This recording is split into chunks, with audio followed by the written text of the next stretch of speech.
Hello everyone, and welcome back to our channel. Today, we're diving deep into a timeless story that has shaped cultures and taught profound lessons for centuries. We're talking about the Jātaka Tale of the White Elephant. So, what exactly are Jātaka Tales? Imagine a collection of stories, over 500 of them, originating from ancient India. They tell of the Buddha's previous lives, where he took the form of various beings, sometimes a king, sometimes a monkey, and in our story today, a magnificent white elephant. These aren't just simple fables. They are deep wells of wisdom, designed to teach us about virtues like compassion, honesty, and self-sacrifice. The story of the white elephant is one of the most beloved, a cornerstone of moral education in many parts of the world, especially Southeast Asia. Its message is powerful and its symbolism, rich. It speaks to the very best parts of our human and, in this case, animal nature. Let's meet our main character, the noble white elephant. In this story, he isn't just an animal. He's the Bodhisattva, the future Buddha.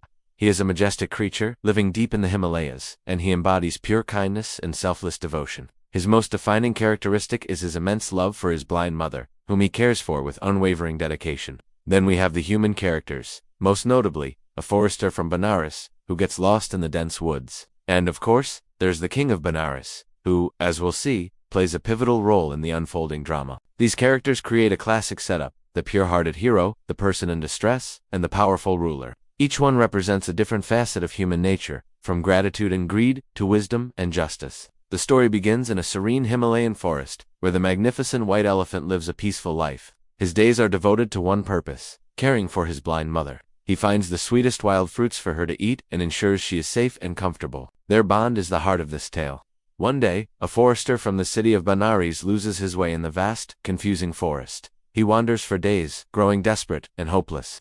Just as he's about to give up, he stumbles upon the white elephant. Instead of being afraid, the man is struck by the creature's gentle and noble presence. Seeing the man's distress, the white elephant is moved by compassion. He doesn't see a stranger or a potential threat. He sees a fellow being in need. He calms the man, provides him with food, and then, in an act of incredible generosity, guides him out of the treacherous forest. He carries the man on his back, navigating the difficult terrain until they reach the edge of the human world. Before they part ways, the elephant simply asks the man not to reveal his location, wanting only to continue his quiet life caring for his mother. The forester, overwhelmed with gratitude, promises to keep the secret. It's a beautiful moment of interspecies kindness, a perfect example of selfless help without any expectation of reward. But this is where the story takes a turn. Back in Benares, the forester hears of a royal proclamation. The king's own state elephant has recently died, and the king is offering a great reward to anyone who knows the whereabouts of a magnificent elephant worthy of replacing it. The forester is immediately faced with a moral dilemma. On one hand, he has the promise he made to his savior, the kind elephant. On the other hand, there's the lure of immense wealth. The temptation proves too strong. Forgetting his vow and the kindness he received, the forester goes to the king and betrays the white elephant's location. This act of betrayal is the central conflict of the story. It starkly contrasts the elephant's pure selflessness with the man's selfish greed, setting the stage for the dramatic events that follow. Guided by the treacherous forester, the king and his trainers traveled to the Himalayas. They find the white elephant peacefully gathering food. When the elephant sees the king, he knows immediately why they have come. Instead of fighting or trying to flee, he thinks only of the king's well-being, worrying that if he resists, the king's men might be harmed. So, he goes along willingly. But upon arriving in Benares, the elephant refuses to eat or drink. He is not being stubborn. He is heartbroken. His only thought is for his blind, helpless mother, alone in the forest with no one to care for her. The king, puzzled by the elephant's sorrow, asks him why he won't eat. Through a royal interpreter, the white elephant explains his grief.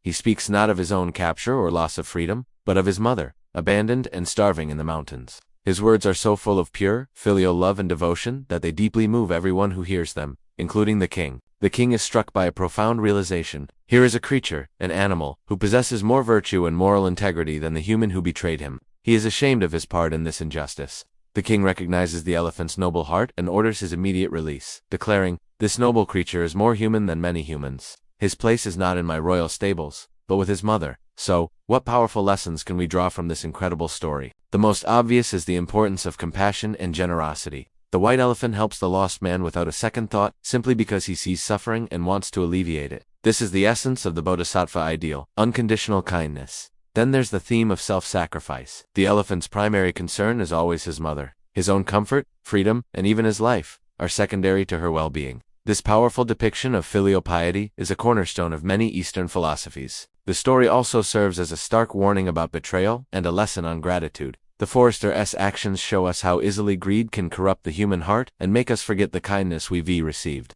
The story urges us to live with moral integrity, to honor our promises, and to always be grateful. To truly appreciate this tale, we need to understand its cultural and religious context. In Buddhist teachings, animals are not seen as lesser beings, but as sentient creatures capable of great wisdom and virtue. Many Jataka tales feature animal protagonists who exhibit exemplary qualities, reminding us that enlightenment and compassion are not exclusive to humans. The white elephant, in particular, is a powerful symbol in many Buddhist cultures, especially in Thailand, Laos, and Cambodia. White elephants are considered sacred and are symbols of royal power, prosperity, and good fortune. They are believed to be connected to the Buddha, and their appearance is often seen as a sign of a just and righteous ruler. This story beautifully weaves that symbolism into a narrative that teaches core Buddhist values. In conclusion, the Jātaka Tale of the White Elephant is so much more than a simple children's story. It's a profound exploration of virtue and vice, of selflessness versus selfishness.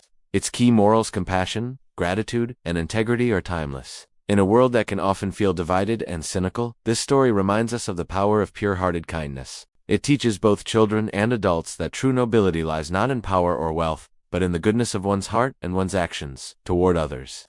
The story of the white elephant remains incredibly relevant today, urging us to look past our differences and connect with the universal capacity for compassion that resides in all living beings.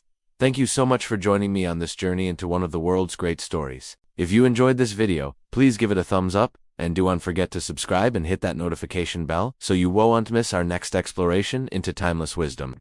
Until next time, take care.